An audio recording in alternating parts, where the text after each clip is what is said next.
Les armées algériennes et russes ont convenu de mener des manœuvres militaires conjointes en novembre prochain en Algérie. Les manœuvres porteront sur la lutte antiterroriste à la base de Amaguir, au sud-ouest de l'Algérie, avec la participation des forces antiterroristes russes et algériennes. Les manœuvres prévues consistent en des mouvements tactiques pour la recherche et la destruction de groupes terroristes. 80 militaires russes y prendront part.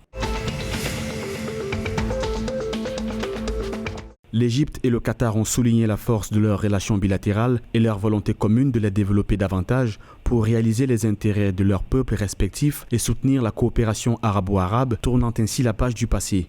C'était à l'occasion de la visite des ministres qataris des Affaires étrangères, Cheikh Mohammed Abdelrahman, et des Finances, Ali bin Hamad Al-Kouraoui. Cette normalisation a commencé en janvier 2021 après la décision du Quatuor Égypte, Arabie Saoudite, Émirats Arabes Unis et Bahreïn de mettre fin à son boycott économique, diplomatique et politique.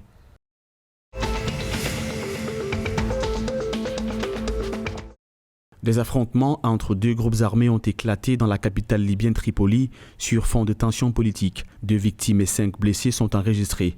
Selon des médias locaux, il s'agit de l'appareil de soutien à la stabilité affilié au Conseil présidentiel et de la force Nawazi qui dépend du ministère de l'Intérieur du gouvernement en exercice. Les victimes appartiennent aux 2 forces, d'après un responsable à la direction de la sûreté à Tripoli.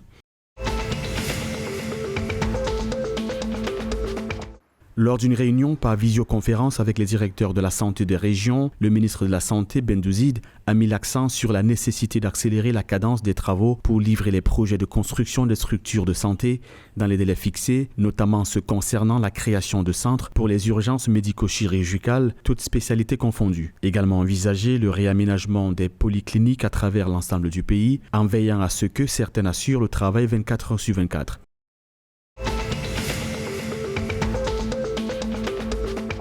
Nommé sélectionneur de la Tunisie sur une base intérimaire suite au limogeage de Monder Kébir après la CAN 2021, l'ancien adjoint Djalel Kadri a accompli sa mission en parvenant à qualifier les Aigles de Carthage pour la Coupe du Monde 2022 en barrage contre le Mali. Une performance qui a convenu à sa hiérarchie et qui a décidé de lui laisser les rênes de la sélection pour la Coupe du Monde du Qatar avec ses adjoints Selim Benachour et Ali Boumnidjel.